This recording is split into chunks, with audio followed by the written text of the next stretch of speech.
A little over 6 months ago, the British people voted for change. They voted to shape a brighter future for our country. They voted to leave the European Union and embrace the world. And they did so with their eyes open, accepting that the road ahead will be uncertain at times, but believing that it leads towards a brighter future for their children and their grandchildren too. And it is the job of this government to deliver it. That means more than negotiating our new relationship with the EU.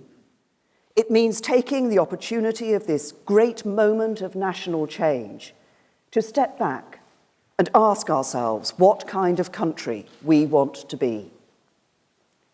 My answer is clear.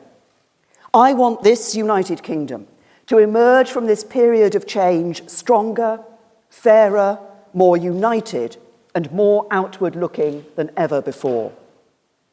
I want us to be a secure, prosperous, tolerant country, a magnet for international talent, and a home to the pioneers and innovators who will shape the world ahead. I want us to be a truly global Britain, the best friend and neighbour to our European partners, but a country that reaches beyond the borders of Europe too. A country that goes out into the world to build relationships with old friends and new allies alike. I want Britain to be what we have the potential, talent, and ambition to be: a great global trading nation that is respected around the world and strong, confident, and united at home. That is why this government has a plan for Britain. One that gets us the right deal abroad, but also ensures we get a better deal for ordinary working people at home. It's why that plan sets out how we will use this moment of change to build a stronger economy and a fairer society by embracing genuine economic and social reform.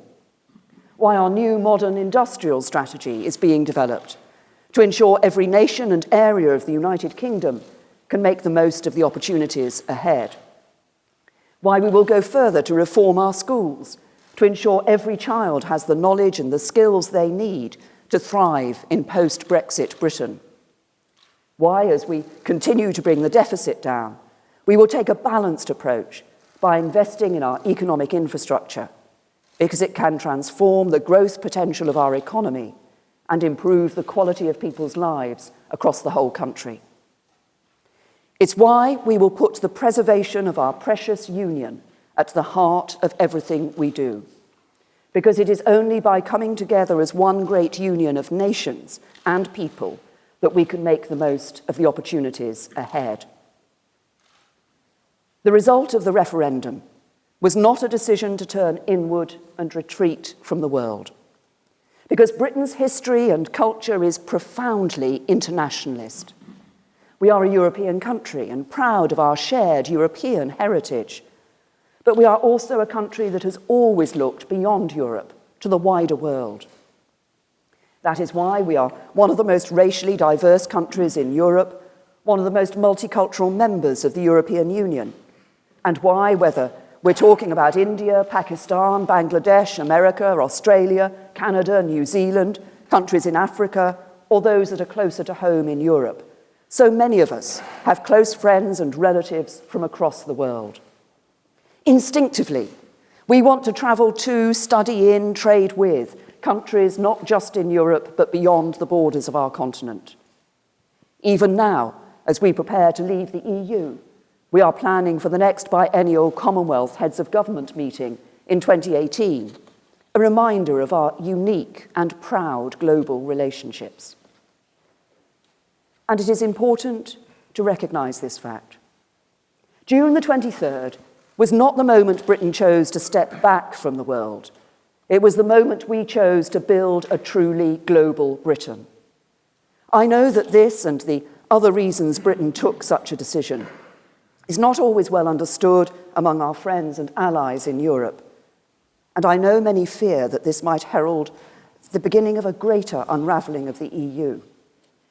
But let me be clear, I do not want that to happen. It would not be in the best interests of Britain. It remains overwhelmingly and compellingly in Britain's national interest that the EU should succeed. And that is why I hope, in the months and years ahead, we will all reflect on the lessons of Britain's decision to leave.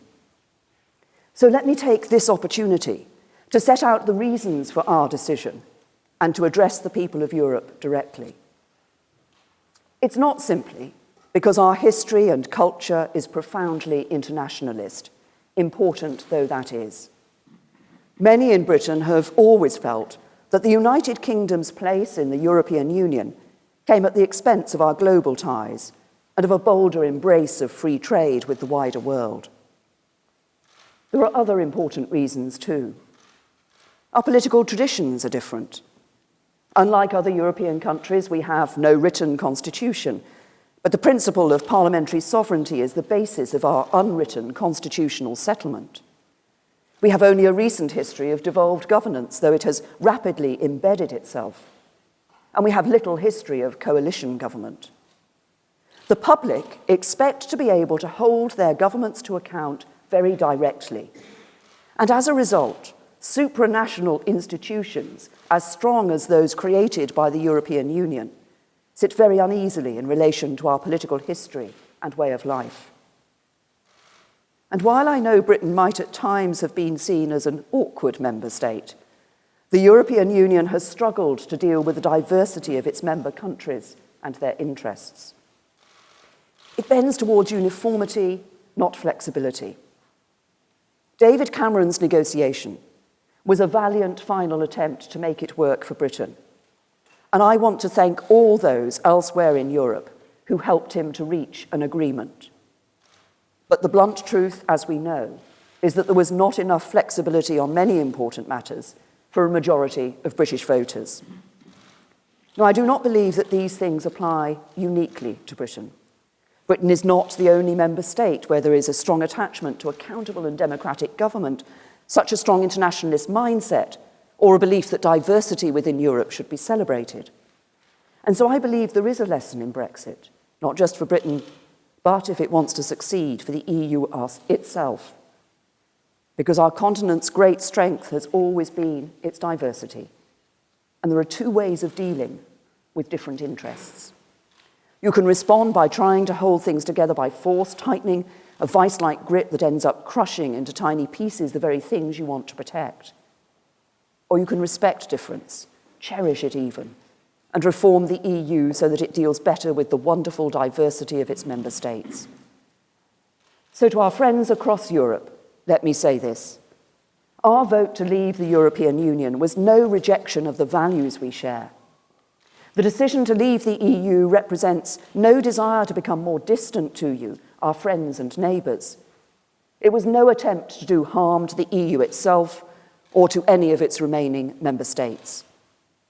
We do not want to turn the clock back to the days when Europe was less peaceful, less secure, and less able to trade freely. It was a vote to restore, as we see it, our parliamentary democracy, national self-determination, and to become even more global and internationalist in action and in spirit. We will continue to be reliable partners, willing allies and close friends. We want to buy your goods and services, sell you ours, trade with you as freely as possible, and work with one another to make sure we are all safer, more secure, and more prosperous through continued friendship. You will still be welcome in this country, as we hope our citizens will be welcome in yours.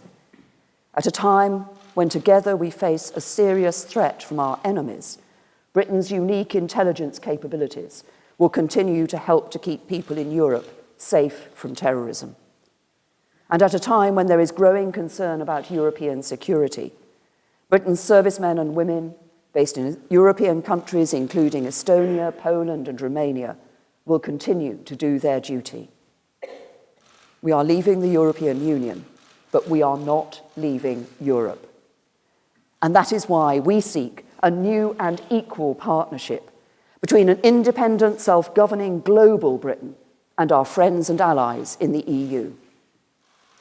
Not partial membership of the European Union, associate membership of the European Union, or anything that leaves us half in, half out. We do not seek to adopt a model already enjoyed by other countries.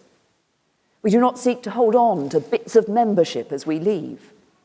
No, the United Kingdom is leaving the European Union, and my job is to get the right deal for Britain as we do.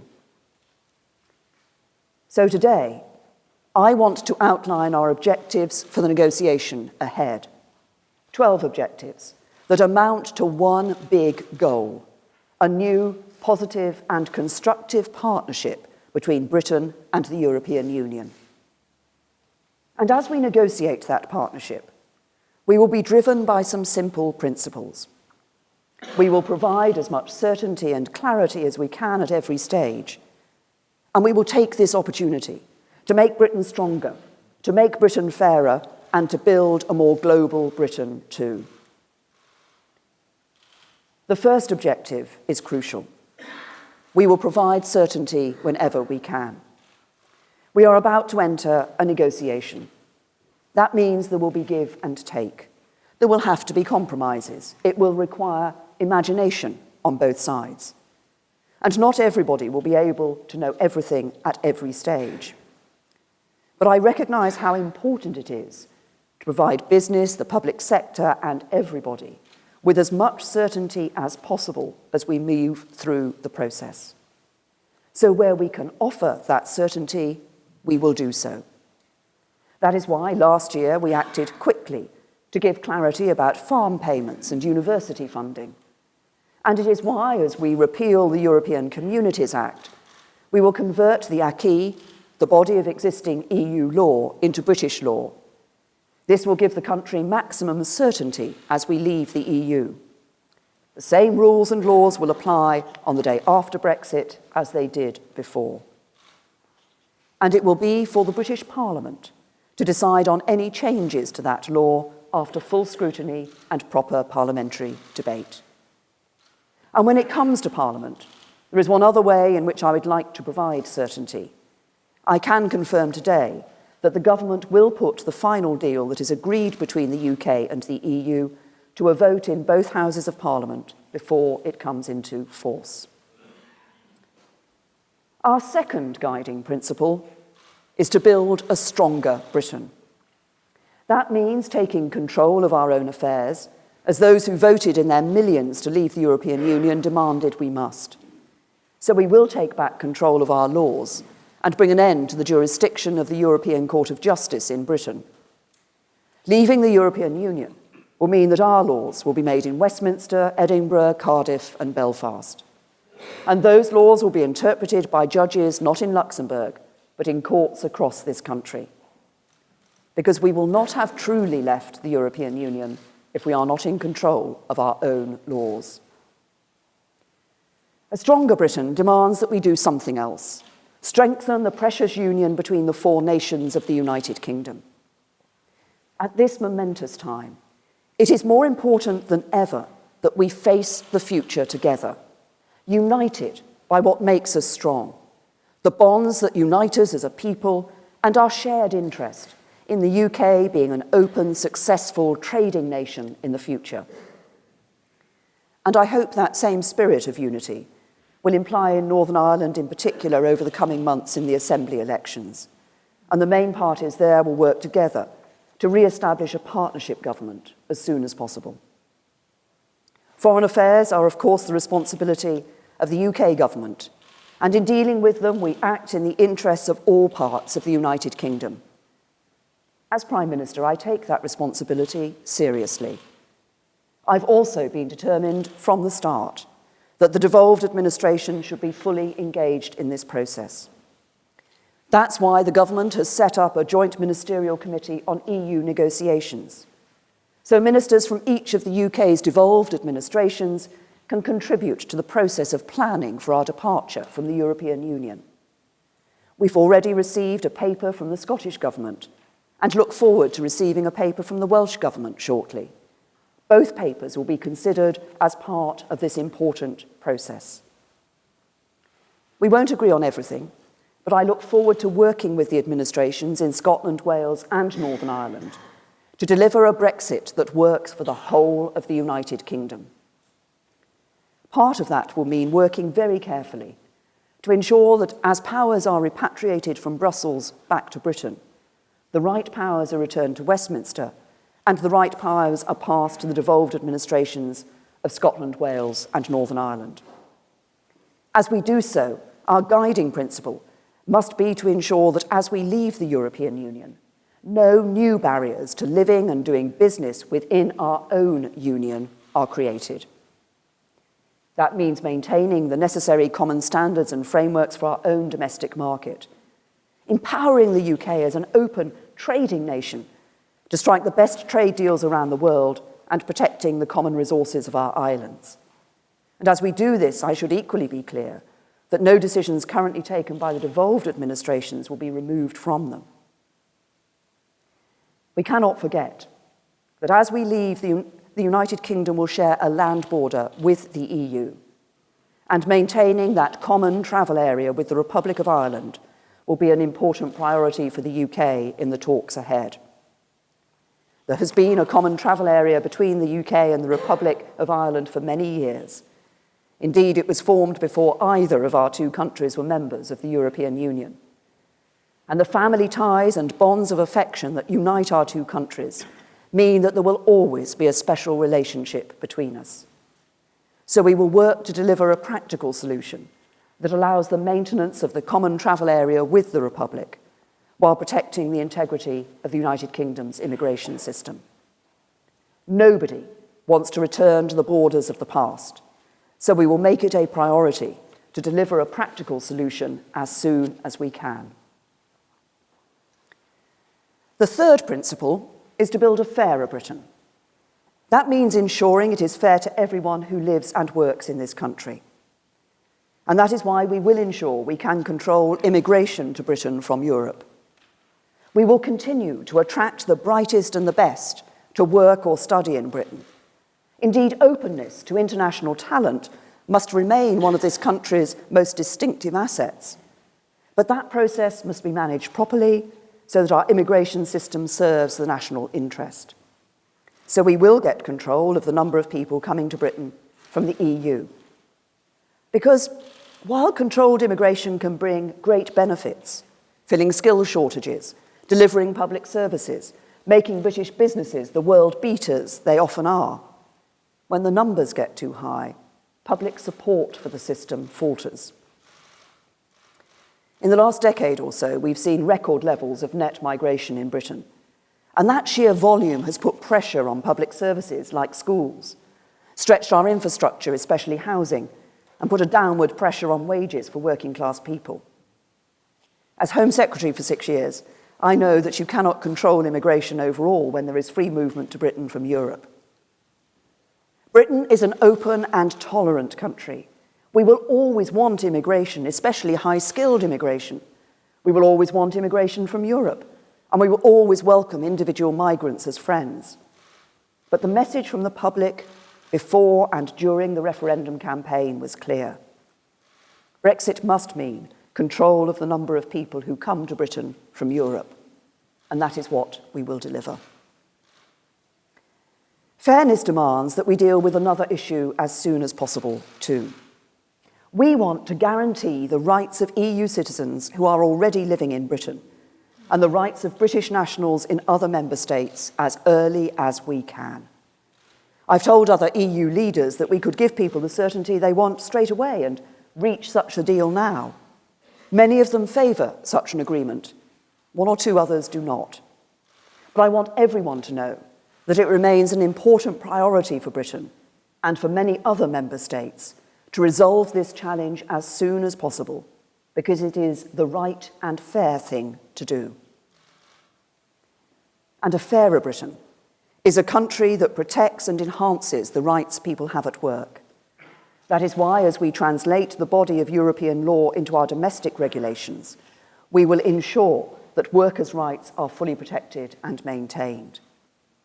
Indeed, under my leadership, not only will the government protect the rights of workers set out in European legislation, we will build on them. Because under this Conservative government, we will make sure legal protection for workers keeps pace with the changing labour market, and that the voices of workers are heard by the boards of publicly listed companies for the first time. But the great prize for this country, the opportunity ahead, is to use this moment to build a truly global Britain, a country that reaches out to old friends and new allies alike, a great global trading nation, and one of the firmest advocates for free trade anywhere in the world. That starts with our close friends and neighbours in Europe. So as a priority, we will pursue a bold and ambitious free trade agreement with the European Union. This agreement should allow for the freest possible trade in goods and services between Britain and the EU's member states. It should give British companies the maximum freedom to trade with and operate within European markets, and let European businesses do the same in Britain. But I want to be clear. What I am proposing cannot mean membership of the single market. European leaders have said many times that membership means accepting the four freedoms of goods, capital, services, and people. And being out of the EU, but a member of the single market, would mean complying with the EU's rules and regulations that implement those freedoms without having a vote on what those rules and regulations are. It would mean accepting a role for the European Court of Justice that would see it still having direct legal authority in our country. It would, to all intents and purposes, mean not leaving the EU at all. And that is why both sides in the referendum campaign made it clear that a vote to leave the EU would be a vote to leave the single market. So we do not seek membership of the single market. Instead, we seek the greatest possible access to it through a new, comprehensive, bold, and ambitious free trade agreement. That agreement may take in elements of current single market arrangements in certain areas, on the export of cars and lorries, for example, or the freedom to provide financial services across national borders, as it makes no sense to start again from scratch when Britain and the remaining member states have adhered to the same rules for so many years. But I respect the position taken by European leaders who have been clear about their position, just as I am clear about mine. So an important part of the new strategic partnership we seek with the EU will be the pursuit of the greatest possible access to the single market on a fully reciprocal basis through a comprehensive free trade agreement. And because we will no longer be members of the single market, we will not be required to contribute huge sums to the EU budget. There may be some specific European programmes in which we might want to participate. If so, and this will be for us to decide, it's reasonable that we should make an appropriate contribution. But the principle is clear. The days of Britain making vast contributions to the European Union every year will end. But it is not just trade with the EU we should be interested in. A global Britain must be free to strike trade agreements with countries from outside the European Union too. Because important though our trade with the EU is and will remain, it is clear that the UK needs to increase significantly its trade with the fastest growing export markets in the world. Since joining the EU, trade as a percentage of GDP has broadly stagnated in the UK.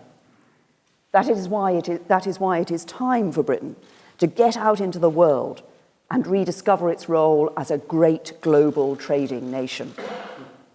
This is such a priority for me that when I became Prime Minister, I established for the first time a Department for International Trade led by Liam Fox. We want to get out into the wider world, to trade and do business all around the globe. Countries including China, Brazil, and the Gulf states have already expressed their interest in striking trade deals with us.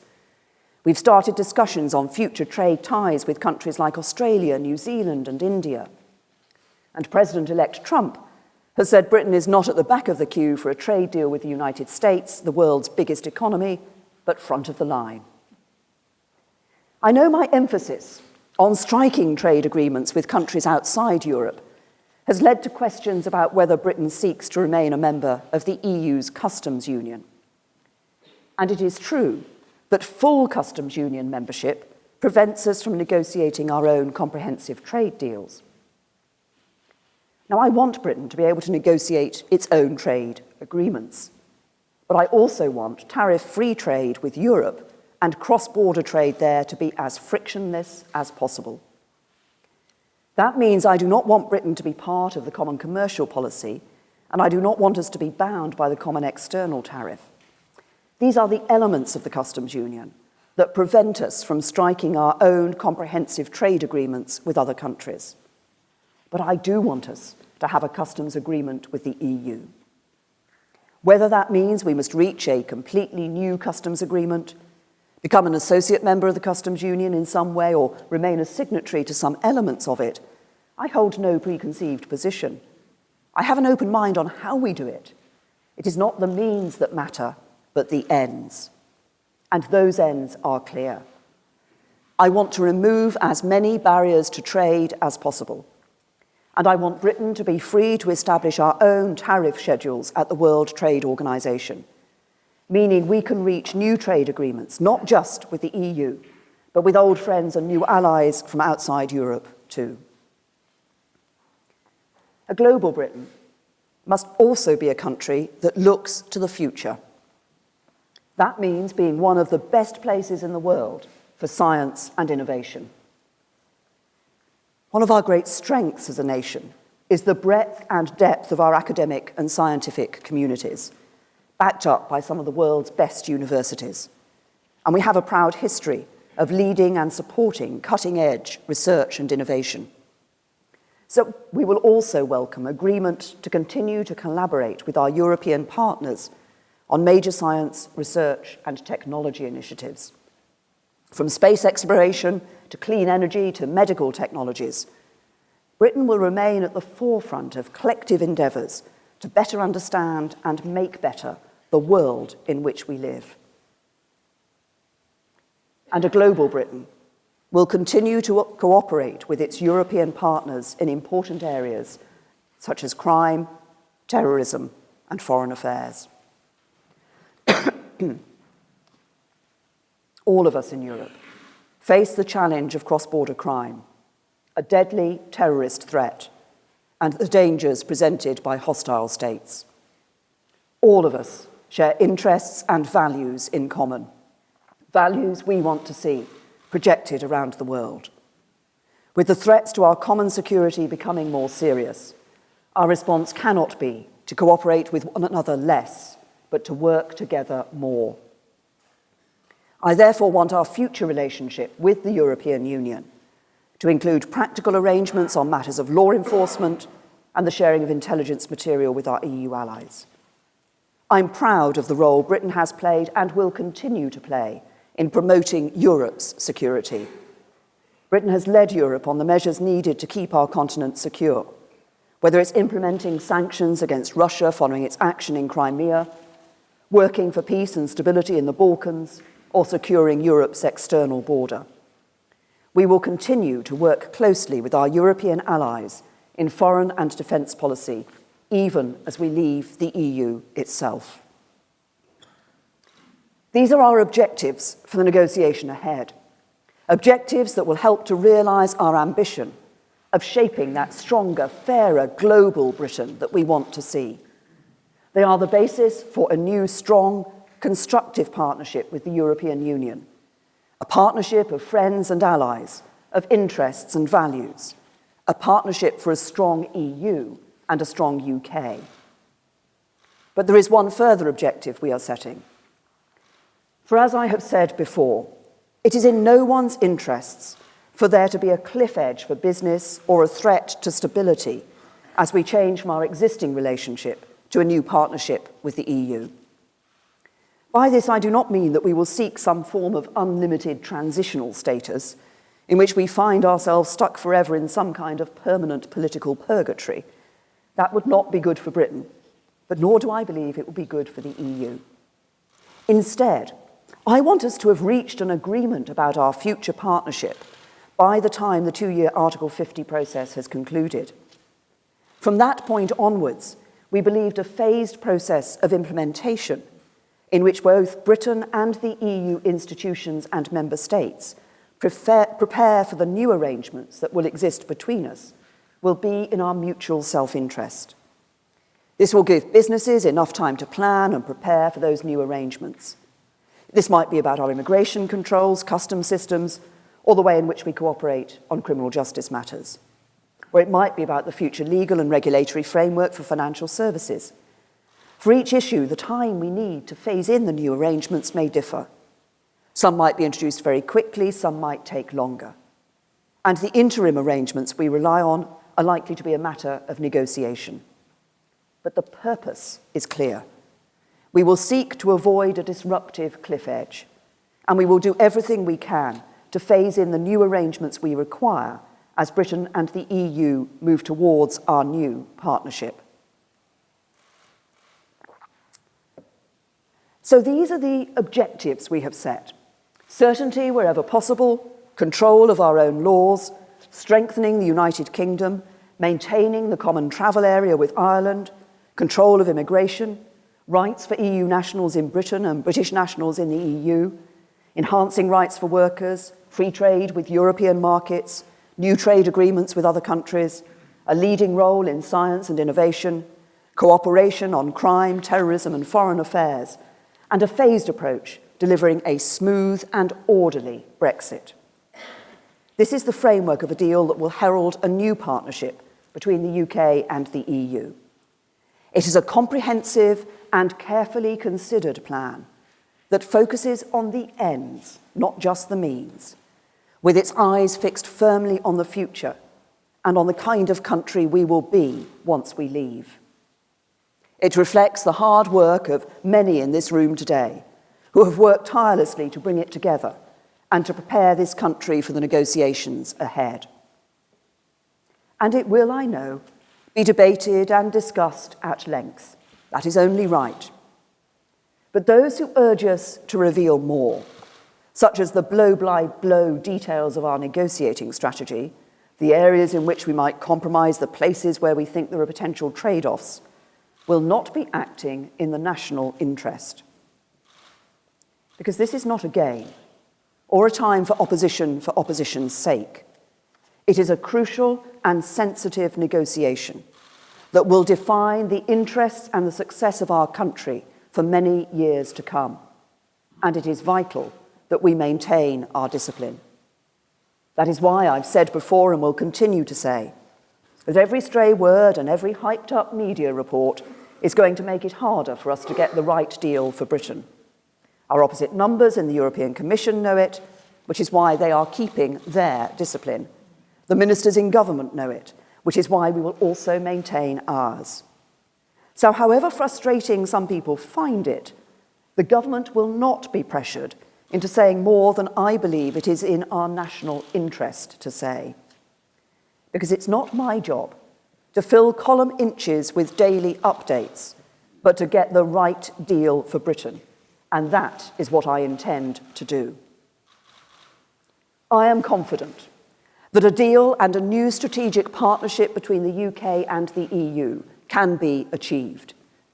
This is firstly because, having held conversations with almost every leader from every single EU member state, having spent time talking to the senior figures from the European institutions, including President Tusk, President Juncker and President Schulz, and after my cabinet colleagues David Davis, Philip Hammond, Boris Johnson have done the same with their interlocutors, I am confident that the vast majority want a positive relationship between the UK and the EU after Brexit. And I am confident that the objectives I am setting out today are consistent with the needs of the EU and its member states. That's why our objectives include a proposed free trade agreement between Britain and the European Union and explicitly rule out membership of the EU's single market. Because when the EU's leaders say they believe the 4 freedoms of the single market are indivisible, we respect that position. When the 27 member states say they want to continue their journey inside the European Union, we not only respect that fact, but support it. because we do not want to undermine the single market, and we do not want to undermine the European Union. We want the EU to be a success, and we want its remaining member states to prosper.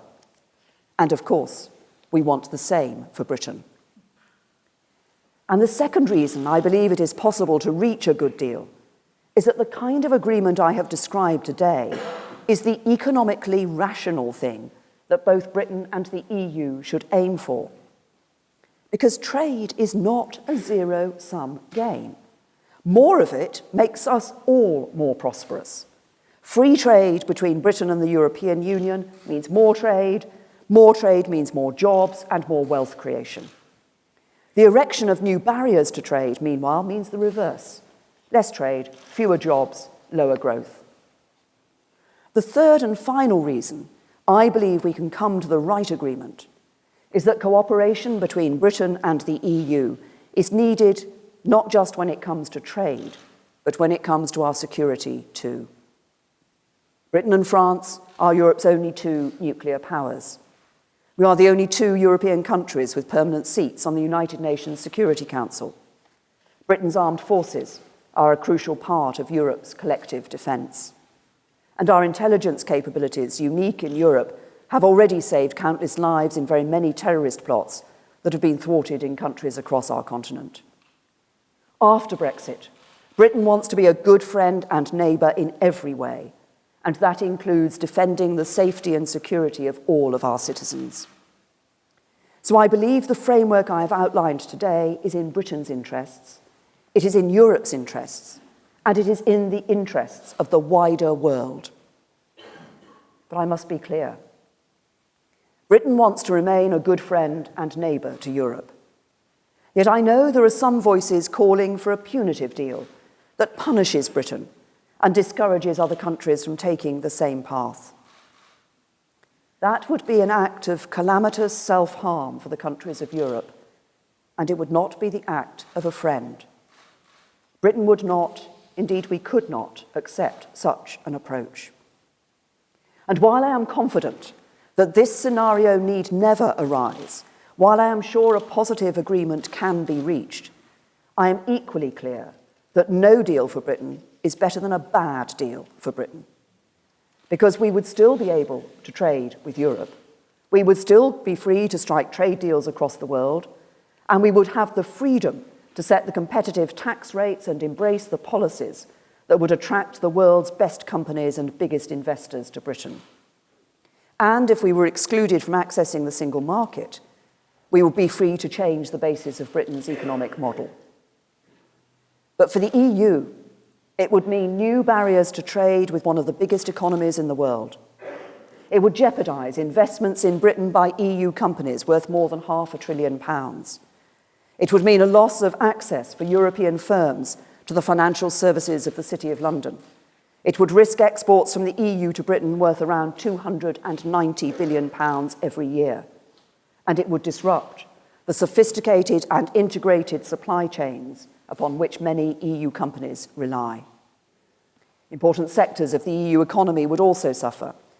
We're a crucial, profitable export market for Europe's automotive industry, as well as sectors including energy, food and drink, chemicals, pharmaceuticals, and agriculture. These sectors employ millions of people around Europe. And I don't believe that the EU's leaders will seriously tell German exporters, French farmers, Spanish fishermen, the young unemployed of the Eurozone, and millions of others that they want to make them poorer just to punish Britain and make a political point.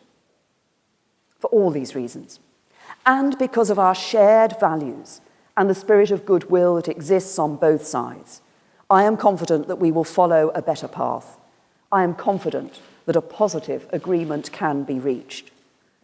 It's right that the government should prepare for every eventuality, but to do so in the knowledge that a constructive and optimistic approach to the negotiations to come is in the best interests of Europe and the best interests of Britain.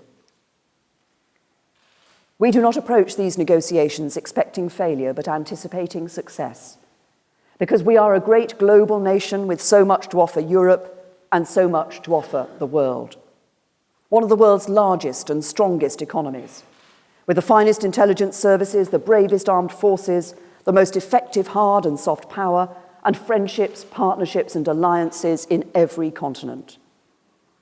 And another thing that's important, the essential ingredient of our success, the strength and support of 65 million people willing us to make it happen. Because after all the division and discord, the country is coming together. The referendum was divisive at times, and those divisions have taken time to heal. But one of the reasons that Britain's democracy has been such a success for so many years is that the strength of our identity as one nation, the respect we show to one another as fellow citizens, and the importance we attach to our institutions means that when a vote has been held, we all respect the result. The victors have the responsibility to act magnanimously. The losers have the responsibility to respect the legitimacy of the outcome, and the country comes together. And that is what we are seeing today. Business isn't calling to reverse the result, but planning to make a success of it. The House of Commons has voted overwhelmingly for us to get on with it. And the overwhelming majority of people, however they voted, want us to get on with it too. So that is what we will do. Not merely forming a new partnership with Europe, but building a stronger, fairer, more global Britain too. And let that be the legacy of our time, the prize towards which we work, the destination at which we arrive once the negotiation is done. And let us not do it for ourselves, but for those who follow, for the country's children and grandchildren too. So that when future generations look back at this time, they will judge us not only by the decision that we made, but by what we made of that decision. They will see that we shaped them a brighter future. They will know that we built them a better Britain. Thank you.